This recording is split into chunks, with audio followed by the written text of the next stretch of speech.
மாற்றுத்திறனாளிகளுக்கான உதவித்தொகையை உயர்த்தி வழங்கக் கோரி சென்னை மாவட்ட ஆட்சியர் அலுவலகம் அருகே 100க்கும் மேற்பட்ட மாற்றுத்திறனாளிகள் போராட்டத்தில் ஈடுபட்டனர்.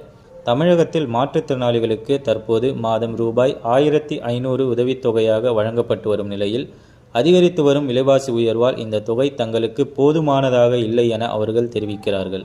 குறிப்பாக ஆந்திரா, புதுச்சேரி உள்ளிட்ட பிற மாநிலங்களில் 6000 முதல் 15000 ரூபாய் வரை உதவித்தொகை வழங்கப்பட்டு வருவதாகவும், எனவே தமிழகத்திலும் குறைந்தபட்சம் 6000 உதவித்தொகை வழங்க வேண்டும் என்ற கோரிக்கையை முன்வைத்தும் தற்போதைய தாவேக அரசு சட்டப்பேரவையில் மாற்றுத்திறனாளிகளுக்கான மானிய கோரிக்கையின் போது இந்த கோரிக்கையும் சேர்த்து அறிவிக்க வேண்டும் என்ற கோஷங்களை எழுப்பி பதாகைகள் ஏந்தி மாற்றுத்திறனாளிகள் ஆர்ப்பாட்டத்தில் ஈடுபட்டனர்.